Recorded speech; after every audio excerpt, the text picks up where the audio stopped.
I really wonder when I will get past this. My fiancé and I have been together for 6 years. I proposed to her during the pandemic, and she was actually having an affair when she accepted my proposal. Why would anybody do that? Why would someone accept a marriage proposal from one person while sleeping with somebody else? Anyway, this is a long post. I've been typing it out for weeks. It's therapy for me in a way. I'm not really looking for any advice, just trying to empty myself out somewhere. Tell someone, even if it's just strangers on the internet. I'm a pretty awkward guy. I've never been big with the ladies, but when I met my fiancée, let's call her Bess, I was head over heels in love within a minute.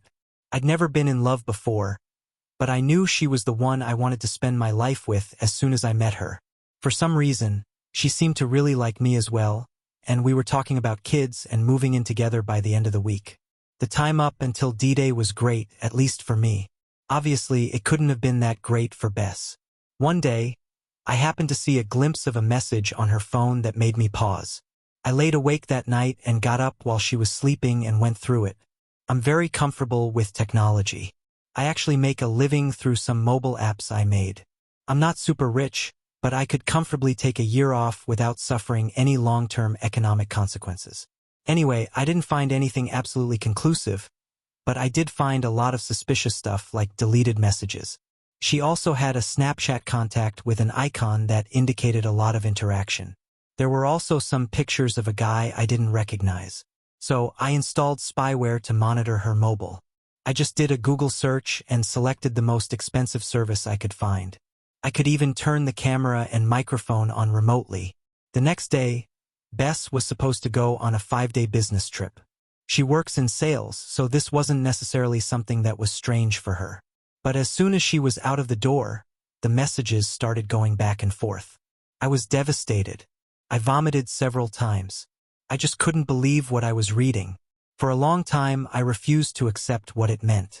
I became obsessed and started going through everything I could get access to. I found out their affair had started more than 2 months before I proposed to her. Her AP, a work colleague, was a married man 10 years her senior with 3 children and a wife who was 7 months pregnant at this point. The final insult that day was when I could hear them in action in the hotel room. They professed their love for each other, badmouthed me and his wife, and talked about running away and starting a new family. I was totally distraught. I had no idea what to do. I didn't have the guts to call and confront her. In the end, I ended up calling my best friend since childhood. Let's call him K. K grew up in a Brazilian favela. He was already tough as nails when he and his mother moved in next door when I was 12. This was in the UK, by the way. K's father had died a few years before. K never really talked about it. His mother said he died in a random act of violence. My mother left us when I was 10. She was an addict, and my father never remarried.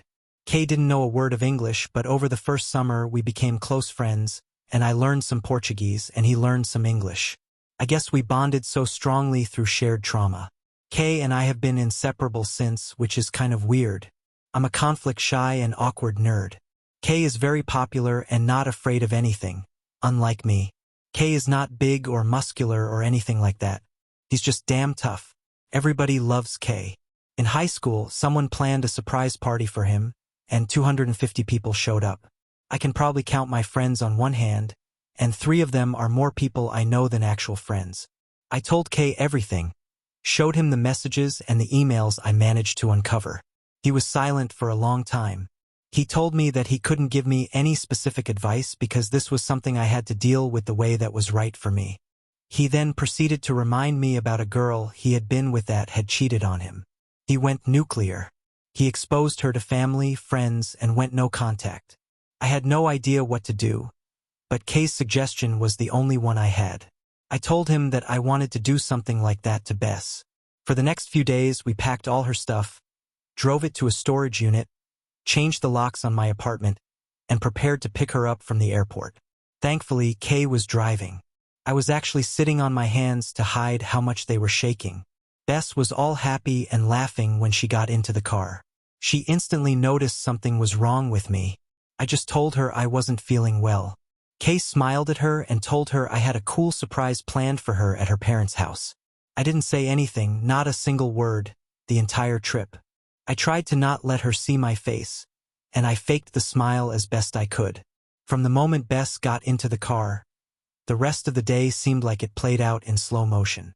I'd already talked to her parents the day before and told them we were coming by. I told them I had a surprise announcement to make.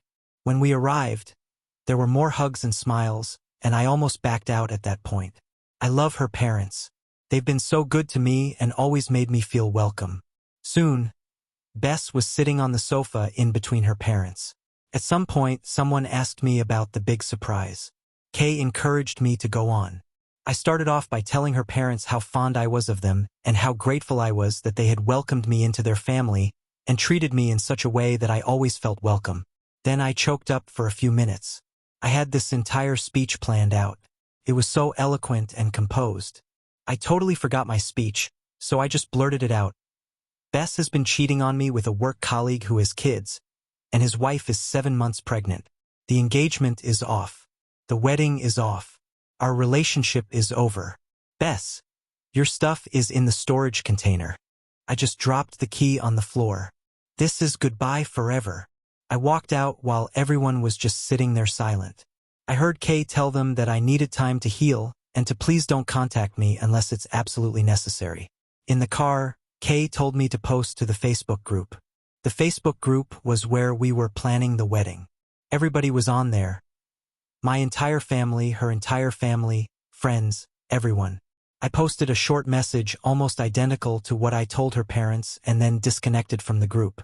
Kay kept telling me he was proud of me, that one day I would look back at this and be happy that I stood up for myself. I was just stunned. Nothing about this felt good or real. The next planned stop was the AP's wife. When she opened the door, I just blurted it all out. I didn't even introduce myself. I'm pretty sure she slapped me at some point as I gave her a thumb drive with the evidence on it. Her husband came around the corner behind her. His wife immediately started screaming. She told him to get lost and not come near her. He tried making excuses, but as soon as he took a step forward, Kay was right up in his face. Instantly, you heard the lady say, "Get out." After a bit more back and forth, he eventually packed a bag and scuttled off. Kay talked to his wife for a while.